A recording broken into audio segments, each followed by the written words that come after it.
Você pode se sentar.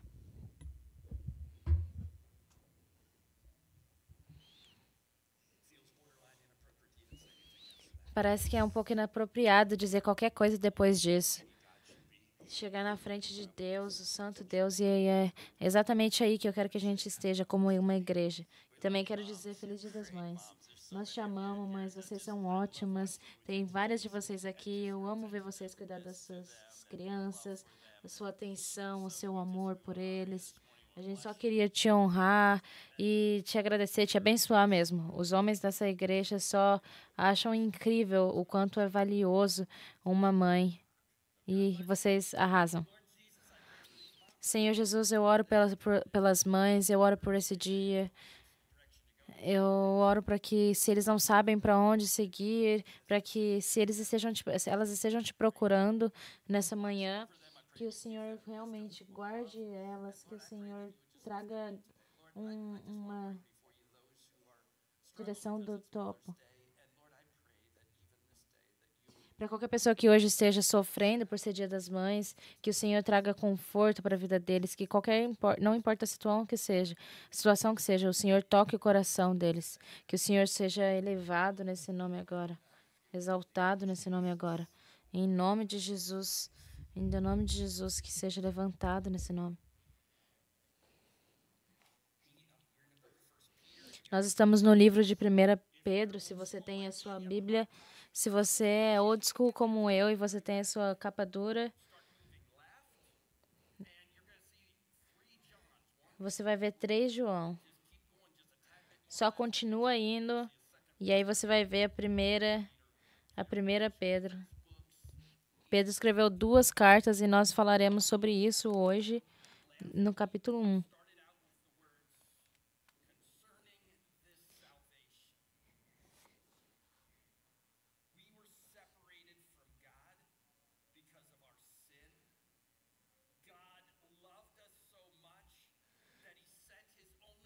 Nós fomos separados por Deus pelos nossos pecados e Deus nos amou tanto que enviou o seu próprio Filho Jesus como um pagamento para a dívida dos nossos pecados, para que nós possamos ser um com Deus de novamente.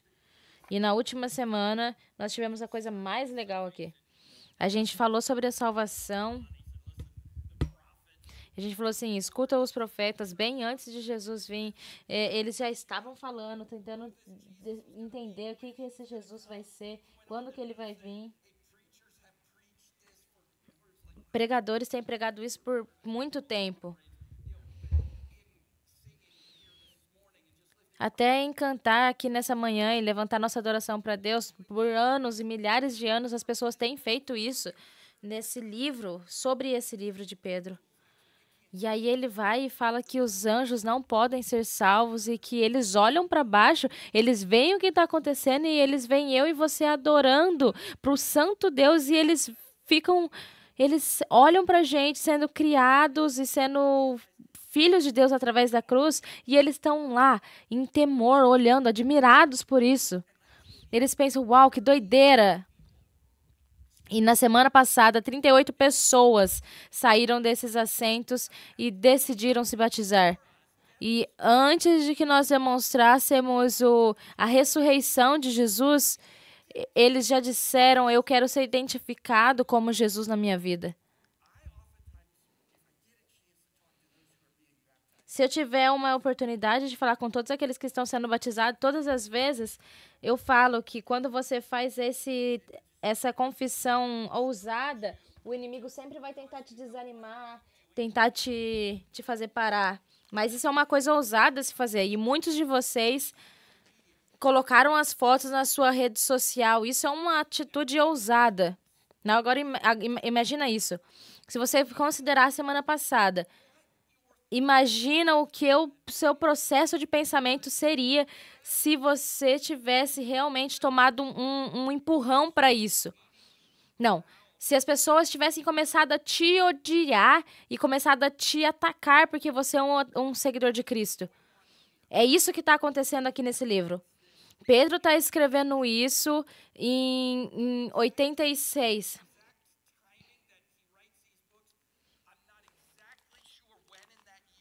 Eu não tenho certeza qual parte do ano que ele escreveu esse livro, mas é a mesma época que, que Roma queimou.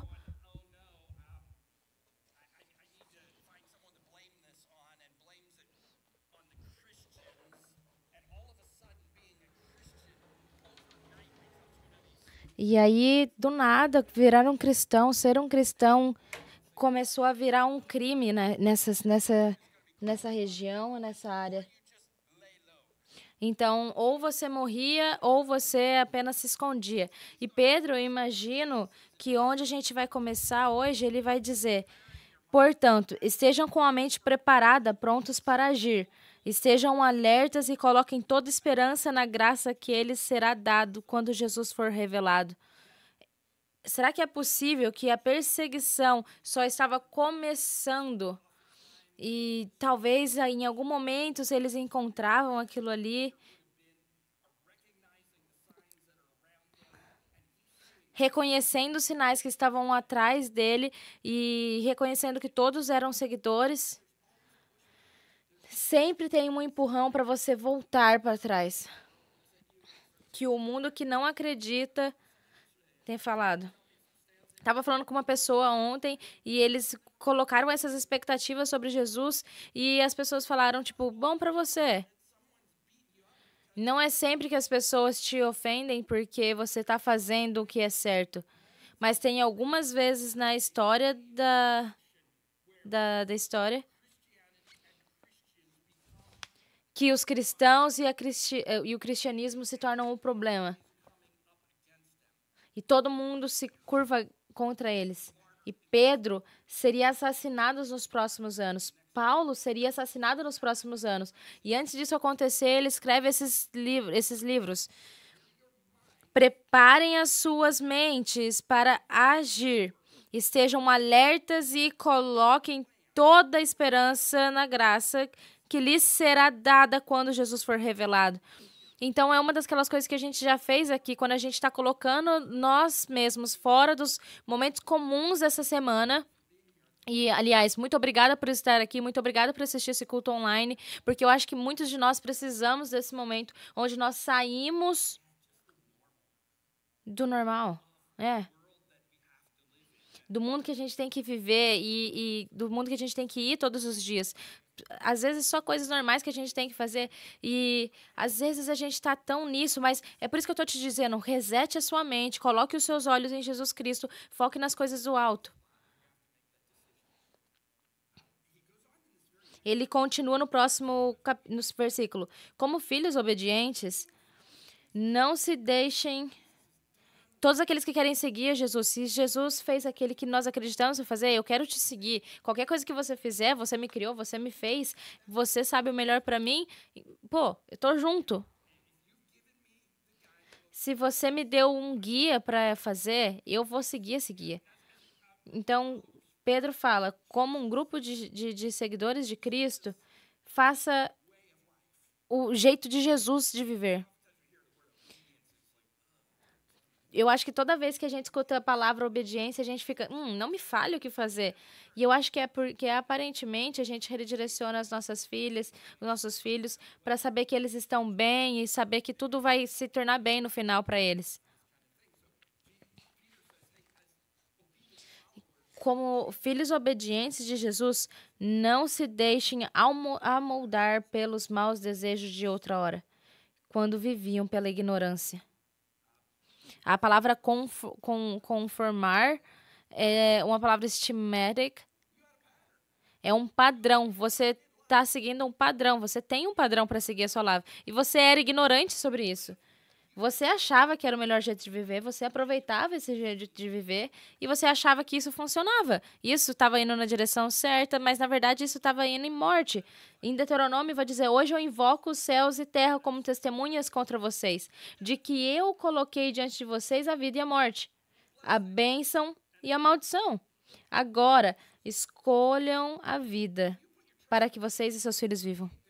Quando você escolhe Jesus, existem essas coisas que aconteciam e agora você sai delas e você coloca o seu testemunho de que agora eu acredito que Jesus é o Cristo, o Senhor Deus. Quando você assume esse testemunho, você está escolhendo a vida. O esquema, o padrão desse mundo é categorizado com coisas que acabam se tornando morte. Quando você pensa em morte, você pensa, não é algo legal, mas aí você vê a vida como alguma coisa que é interessante. Isso é separação de Deus, a morte.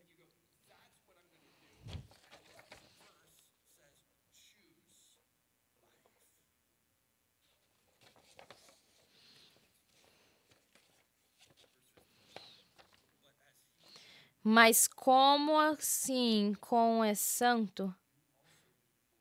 Aquele que os chamou, sejam santos vocês também em tudo o que fizerem. Pois está escrito, sejam santos porque eu sou santo. Tá citando Levítico, capítulo 11.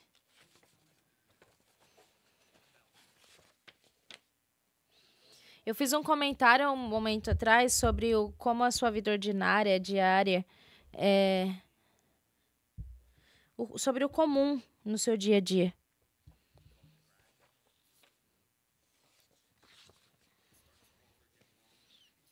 Tudo começa amanhã cedo de novo, certo? Quando você sai nessa tarde, você fica meio chateado, porque amanhã você já tem que encurtar o dia de hoje para começar o dia de amanhã.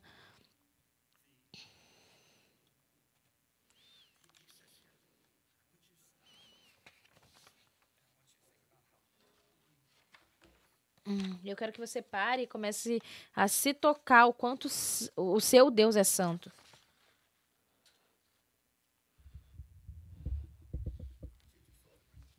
Eu quero que você faça algo nesse momento. Uma coisa me constrangeu essa semana e quando eu fiz um Google sobre isso, me surpreendeu um pouco mais ainda. Eu não vou fazer isso com você, porque você pode fazer isso por você mesmo, mas a palavra holy, a palavra santo, qual é o contexto que se é usado no comum de verbal de hoje? Quando a gente está falando de santo, o que a gente pensa? O que são as palavras depois de holy? Qual que é a palavra depois de holy que a gente usa no nosso idioma inglês?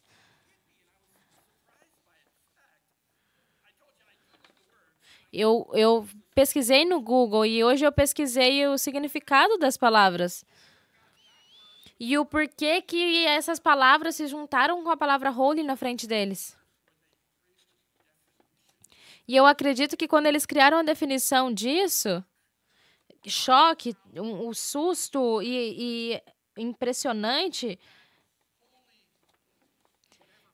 E é isso que holy alguma coisa significava. Era uma situação de espanto. Uma coisa que cruzou a minha mente era pensar, tipo, isso não é incrível? Eu não tento ser um policial das palavras, mas eu odeio isso, mas presta atenção nisso por um momento. Não é isso interessante? Como as palavras que descrevem a Deus podem ser tão diminuídas facilmente. E eu começo a entender que essa semana eu ouvi alguém proclamar o nome de Jesus com tanto entusiasmo e autoridade, mas eles não estavam proclamando a salvação através do nome dele. E quando você dá um passo para trás e você vê, além de qualquer outra palavra, como a santidade de Deus, o que isso pareceria?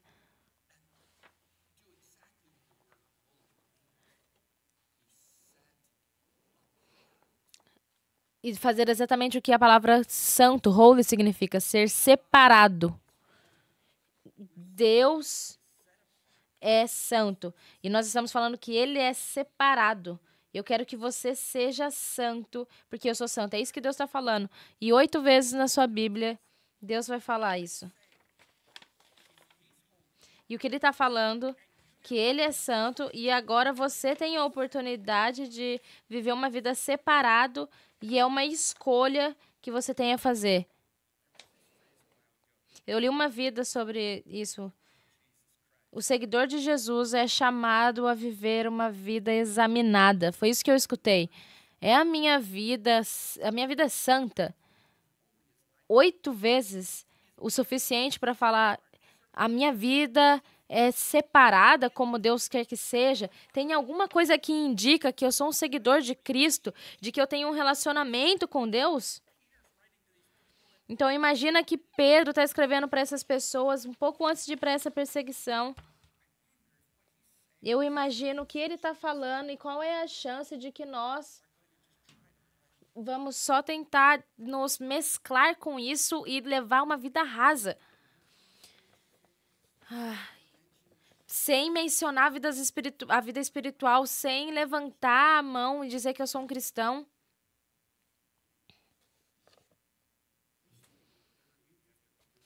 Algumas pessoas, depois dos cultos, vão ver fotos lá fora, vão ver foto no Instagram deles aqui na igreja e eles vão postar na rede social. E eu nunca postei isso na minha rede social. Não tô falando pra você fazer isso, mas o que eu tô falando é que muitos que fazem isso postam sobre tudo, menos sobre Jesus. Quando se trata de Jesus, você pensa assim, isso não é meu problema. Isso talvez empurre as pessoas para longe de mim. Então é isso que Pedro está falando. Você é uma pessoa separada. Quem você é em Jesus te separa de todas as outras pessoas. Porque todas as pessoas sabem que você é um seguidor de Cristo. O que uma vida santa se parece? O que ela é como? O que a sua vida se pareceria se fosse uma vida santa, se fosse uma vida separada, se você fosse santo, como Deus fala, seja santo, pois eu sou santo. E se você fosse pisar nesse papel e representar isso, o que seria? Eu quero separar em alguns estamentos. Para alguns, a ideia de ser santo é absolutamente indesejável. Você já conheceu pessoas que proclamam ser santos, mas eles são estranhos. Eles são estranhos. eles são estranhos, eles agem estranho, eles falam coisas estranhas, eles ficam murmurando as coisas. Eles falam com as pessoas em formas diferentes, estranhas também. E, não quero. Você é estranho, você é chato.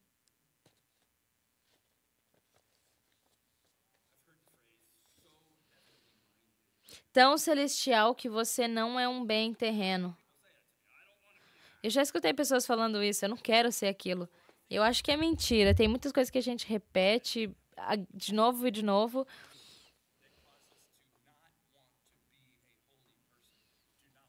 Que causam a gente não querer ser uma pessoa santa e ser separado. Na mesma linha, ainda tem uma coisa, esse raciocínio. Para muitos, a ideia de ser santos, ela é inatingível. Porque quando a gente sugere ser separado, você começa a pensar com você mesmo. O que isso significa? Entendi. Eu li sobre esse povo fazendo isso, eles não podem fazer isso, não podem fazer aquilo, eles se vestem mal. Eu sei. Eu não acho que eu sou o tal do santo tipo de pessoa. Para muitos, a definição de santo é como se muitas pessoas tivessem criado regras para você do que significa ser um cristão, um seguidor de Jesus. E para alguns, eu sei que vocês foram criados nesse tipo de sistema. E eu absolutamente rejeito essa ideia. Uma coisa que eu não gosto é quando eu me encontro com uma coisa que não é salvação, que é esse tipo de cristianismo baseado em regras.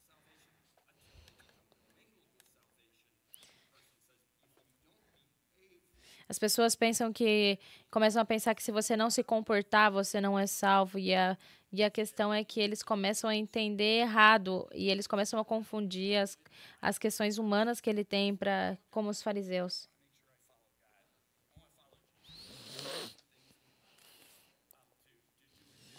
E quero.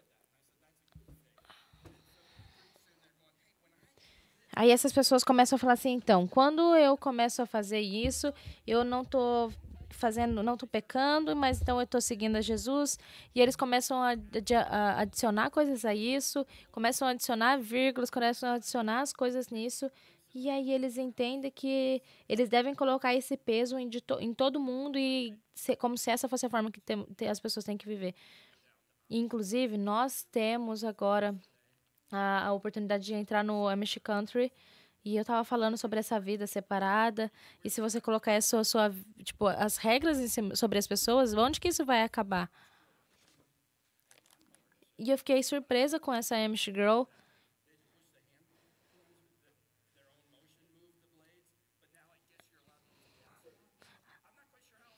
Eu não tô questionando como as coisas deles funcionam. O tanto que estranho o começo, eu sei, entendo que você talvez escolheu a sua vida pessoal não fazer isso, porque quando você faz isso, você acaba seguindo um caminho que você não quer seguir.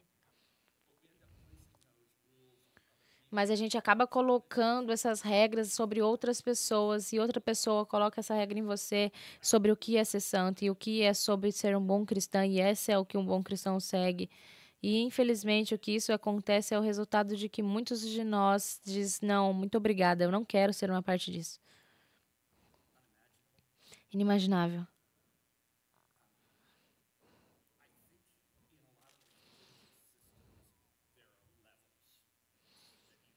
Eu acredito que em muitos ciclos religiosos existem níveis que você tem que escalar. E quando eu falo isso hoje, que nós seremos as pessoas que Pedro fala sobre serem santos, como Deus é santo, a sua mente faz sentido. Você está aqui, você está escutando, você está vendo os passos que você tem que tomar. Eu não vejo como no mundo eu conseguiria alcançar esse lugar.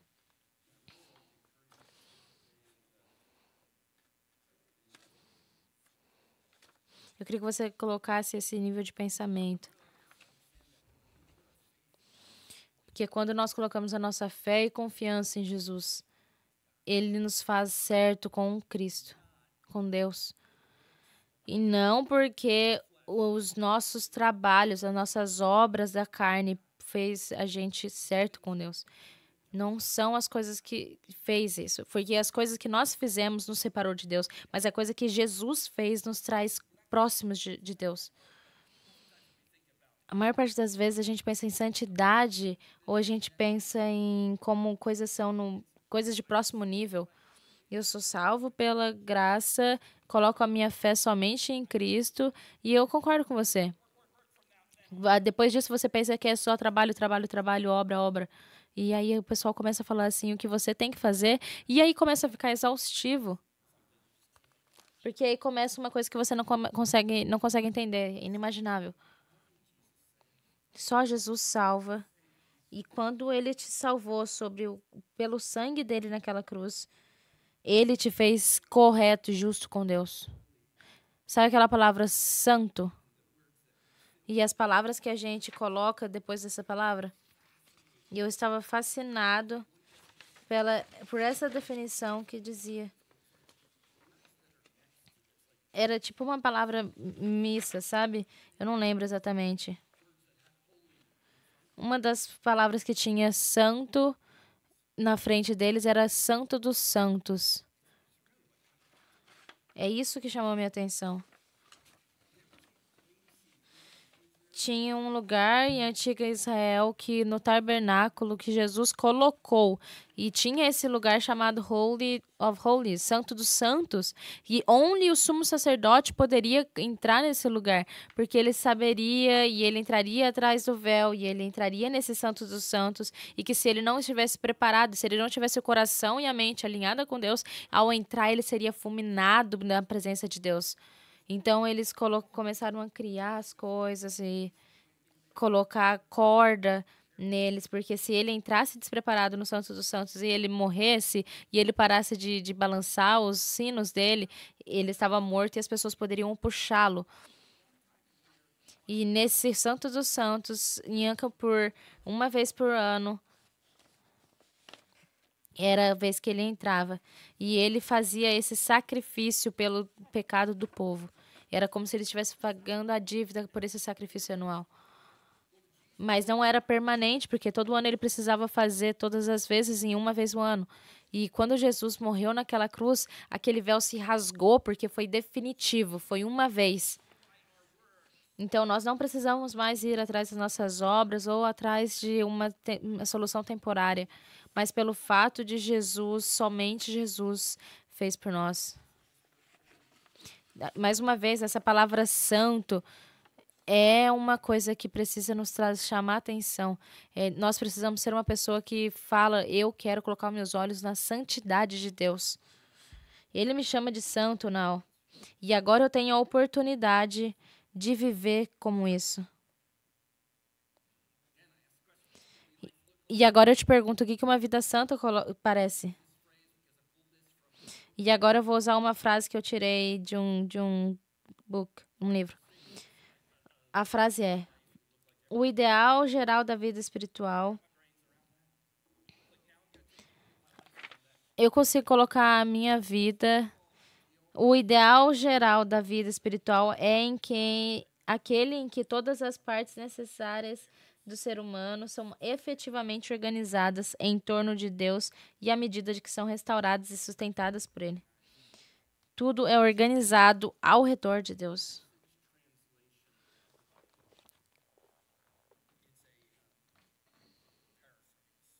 Parafraseando, a última vez que nós mencionamos parafraseando da Bíblia, que nos leva para a real escritura. Parafraseando, Romanos 12, 2. Não se amoldem ao padrão desse mundo, mas transforme-se pela renovação da sua mente. A sua comida, o seu ordinário e os lugares que você vai como uma oferta a Deus. Abrace tudo o que Deus fez para você, é a melhor coisa que você pode fazer por Ele. Não se torne tão bem ajustado à sua cultura, mas ao contrário, fixe a sua atenção a Deus e reconheça o que Ele quer de você, rapidamente respondendo, diferentemente da cultura ao redor de você, que sempre está te puxando para o sempre mesmo nível de maturidade. Deus quer te evoluir.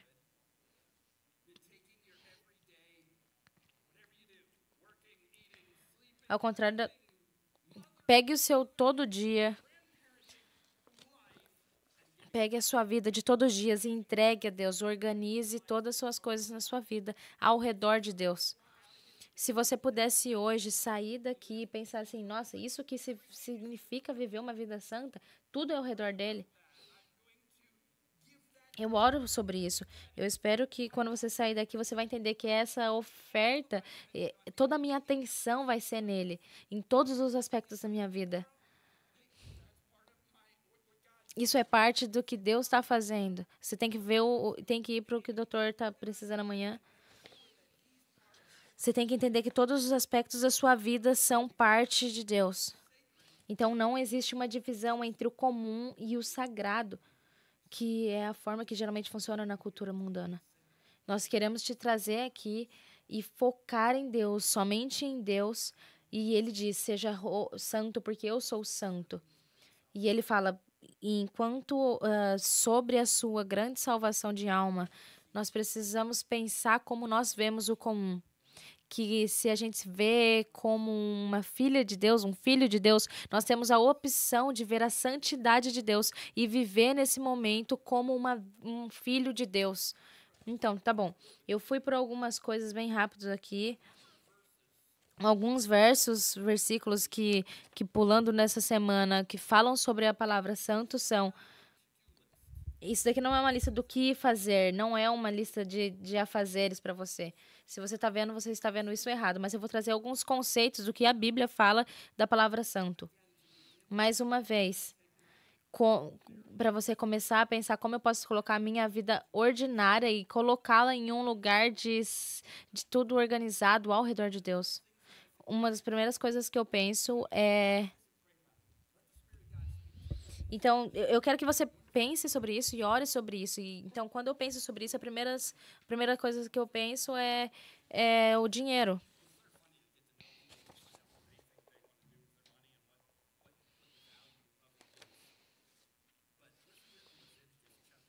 Escuta para Levítico 27:30. Todos os dízimos da terra, seja dos cereais, seja das frutas, pertencem ao Senhor. São consagrados ao Senhor. Então, o dízimo da terra pertence ao Senhor. São consagrados do Senhor. Eu entendo, tá bom, entendi. Tá bom, mas isso é o Antigo Testamento. Tem muita coisa que a gente está falando no Novo Testamento sobre isso. Jesus está falando sobre os fariseus que criam regras, que se tornam sobre isso, e eles estavam perdendo o ponto principal. E Jesus tá tipo, ei, vamos funcionar.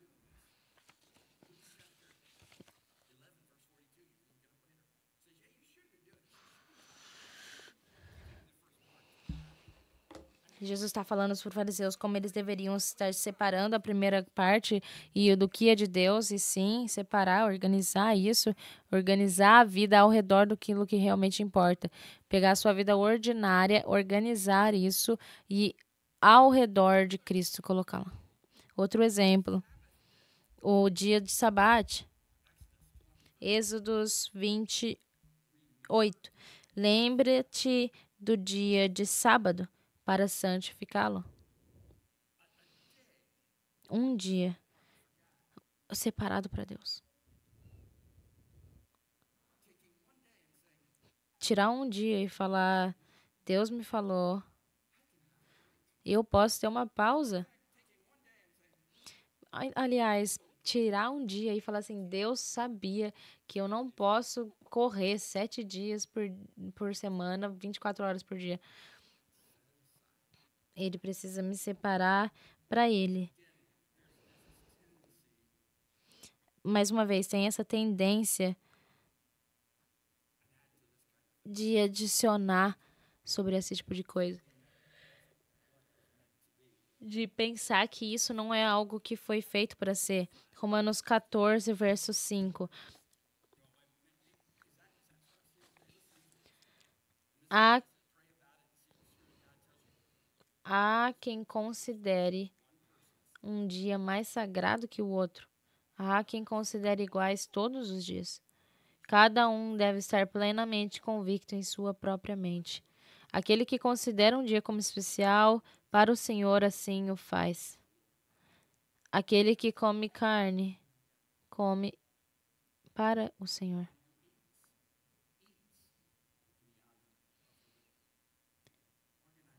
Organizar até a comida ao redor de Deus? Sim.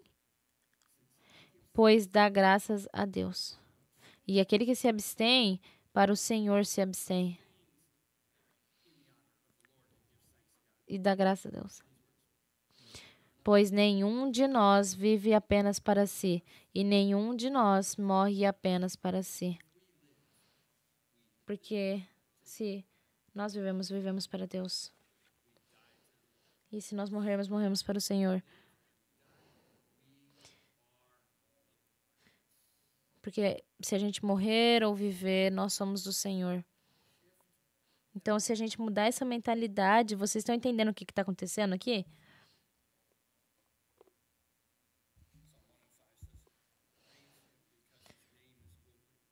Alguém disse, adore-o porque esse nome é santo. Êxodos 27.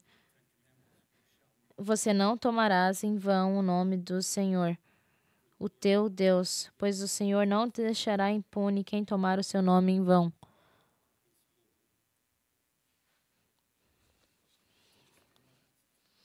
Vou te passar mais um versículo e depois eu vou parar. 1 Samuel 2, 3. Não há ninguém santo como o Senhor. Não há outro além de ti. Não há rocha alguma como o nosso Deus. Não fale tão orgulhosamente, nem saia de suas bocas tal arrogância. Pois o Senhor é Deus sábio. É Ele quem julga atos dos homens.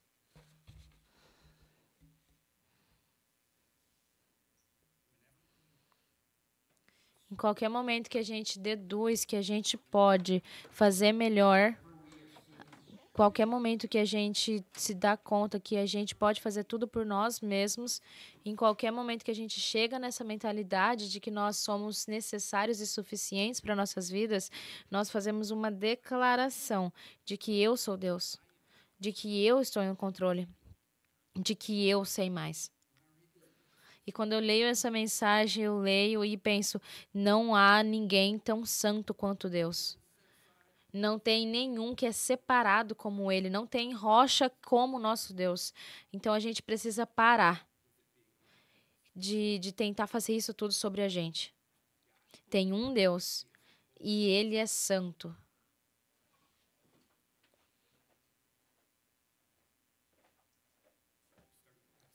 A gente começa a passagem. Quando sobre a salvação é uma coisa incrível que até os anjos olham para baixo e pensam que nós recebemos isso através da cruz e eles ficam assustados, espantados, gloriados sobre isso. Vamos repensar o comum e começar a olhar para a nossa vida de uma forma organizada ao redor de Deus, que é santo, separado. Nós começamos a mudar o nosso foco absoluto de tudo, porque é tudo sobre Jesus. Você pode se levantar comigo, por favor? Mark vai liderar o louvor agora. E eu queria que você apenas pudesse colocar toda a sua atenção, todo o seu foco na santidade de Deus nesse momento.